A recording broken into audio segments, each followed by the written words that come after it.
Doctrina despre Dumnezeu sună poate puțin academic, dar la bază e vorba de cea mai mare întrebare a omenirii. De secole minți iluminate au încercat să o deslușească folosind doar uneltele rațiunii și logicii.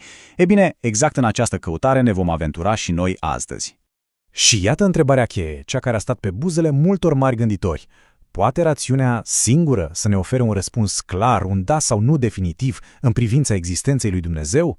E o întrebare uriașă, așa că haide să vedem ce au de spus argumentele. Ok, deci ce vom face? Vom trece prin 4 argumente filozofice clasice. O să vedem cum sunt ele construite, care e logica din spate și, foarte important, unde anume se opresc ele. Bun, să începem. Primele 2 argumente sunt pur teoretice, să zicem. Se bazează pe concepte abstracte. Pe de-o parte, însăși ideea de perfecțiune și pe de altă parte lanțul acela aparent fără sfârșit al cauzei și efectului. Deci, argumentul ontologic. Sună complicat, dar ideea de bază este fascinantă. Își are originea pe la Platon, dar a fost formulată clar de Anselm de Canterbury.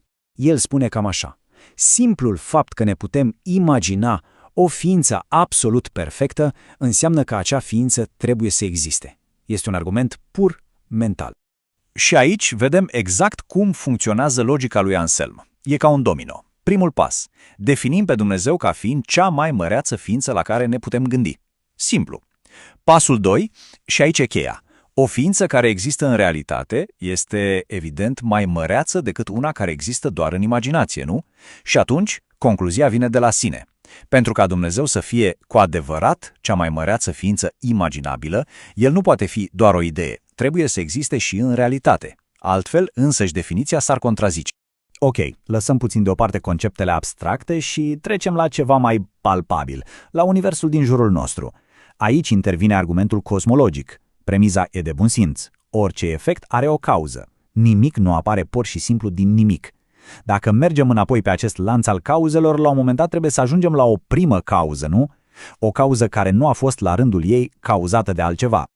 Aici avem 2 moduri de a privi aceeași idee. Pe de-o parte, îl avem pe Toma de Achino, care se uită la mișcare. Totul se mișcă pentru că a fost pus în mișcare de altceva. Dar lanțul ăsta nu poate merge la infinit, corect? Trebuie să existe un primum movens, un mișcător nemișcat, cel care a dat primul impuls. Pe de altă parte, avem o abordare modernă, din fizică. Legea a doua a termodinamicii ne spune, pe scurt, că universul își pierde din energie. E ca un ceas care încetinește. Asta înseamnă că la început cineva a trebuit să-l întoarcă, să-i dea energie maximă. 2 căi diferite, aceeași destinație. O primă cauză. Și, de fapt, ideea asta e surprinsă foarte simplu și în Biblie. Acest verset e o analogie perfectă. Orice casă are un constructor. Nu ne așteptăm să apară de la sine. Ei bine, prin extensie, universul ar trebui să aibă și el un constructor. Și, bineînțeles, aici apare imediat întrebarea, ok, dar pe Dumnezeu cine l-a creat? E un contraargument firesc. Însă, filozofii ar spune că întrebarea în sine e greșit pusă. E o contradicție. Dacă argumentul postulează o cauză necauzată, o ființă necreată, atunci a întreba cine a creat-o e ca și cum am întrebat care e greutatea unei idei. Nu are sens în cadrul logicii respective. Bun, am vorbit despre logică pură și cauzalitate. Acum schimbăm perspectiva. Următoarele 2 argumente se bazează pe ce observăm în jurul nostru și în interiorul nostru. Vorbim despre ordine și moralitate. Aici intră în scenă o analogie devenită celebră, cea a lui William Paley. Să ne imaginăm că mergem pe o plajă și găsim un ceas. Ce concluzie tragem? Că l-a adus marea? Că s-a format singur din nisip? Nici de cum. Complexitatea lui parcă strigă, am fost făcut de un ceasornitar. Ok, și acum vine întrebarea. Ce legătură are un ceas cu întregul univers? Ei bine, se pare că au în comun câteva lucruri esențiale. În primul rând, complexitatea, apoi ordinea și armonia și nu în ultimul rând, un scop aparent, ceea ce unii numesc design inteligent. Să ne gândim la legile fizicii, la echilibrul perfect care permite viața pe pământ, totul pare ajustat cu o precizie uimitoare, exact ca mecanismul unui ceas. Concluzia lui Paley e așadar foarte directă. Dacă un ceas implică un ceasornicar, atunci universul cu ordinea și complexitatea sa infinit mai mare nu ar trebui oare să implice un arhitect al universului? Și cu asta ajungem la ultimul argument, cel moral.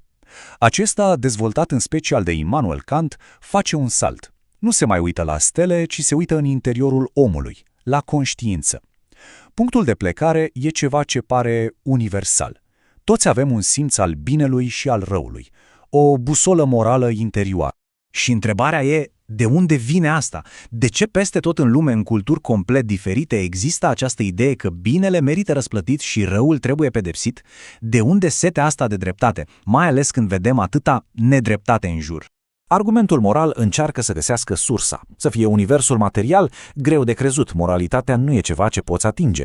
Să fie mintea umană, păi știm cu toții cât de imperfectă și de înșelătoare poate fi. Să vină de la societate? Istoria e plină de exemple în care societăți întregi au considerat normale lucruri oribile, ca sclavia sau genocidul.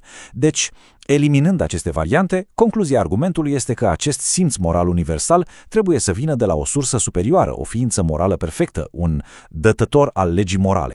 Ok, am trecut prin 4 argumente destul de dense, dar întrebarea finală este, ce facem cu ele? Cât de solide sunt? Pot ele să convingă pe cineva 100%?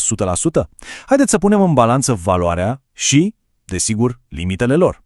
Iată cum stau lucrurile puse cap la cap. Partea bună? Aceste argumente oferă o bază logică, un punct de plecare pentru discuție. Și poate că puterea lor nu e în fiecare argument în parte, ci în felul în care se adună, se completează. Partea mai puțin bună? Limitele? Păi, în primul rând, sunt falibile. Sunt raționamente umane, deci pot fi criticate și deconstruite. Și, un punct foarte important, chiar dacă le acceptăm, ele ne duc cel mult la ideea unui prim mișcător sau a unui arhitect universal, dar nu neapărat la un Dumnezeu personal. Și, desigur, din perspectivă teologică, logica singură nu poate aduce mântuire. Și poate că aici e cea mai adâncă problemă, un paradox.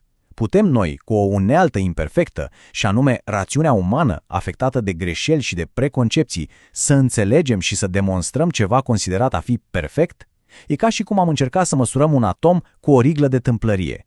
Unealta s-ar putea să nu fie potrivită pentru sarcină. Intelectul singur pare să aibă o limită fundamentală aici. Și cu acest paradox în minte, încheiem cu o altă perspectivă, cea a lui Blaise Pascal. Pariul lui Pascal mută complet discuția. El nu mai întreabă putem dovedi, el întreabă ce e mai rațional să alegem în condiții de incertitudine. Nu mai e despre logică, e despre risc și miză. Dacă Dumnezeu nu există și credem în El, nu pierdem mare lucru. Dar dacă există și nu credem, am pierdut totul. E un mod complet diferit de a privi problema, unul care lasă demonstrațiile în urmă și ne pune în fața unei alegeri personale. O întrebare care, iată, rămâne la fel de actuală și astăzi.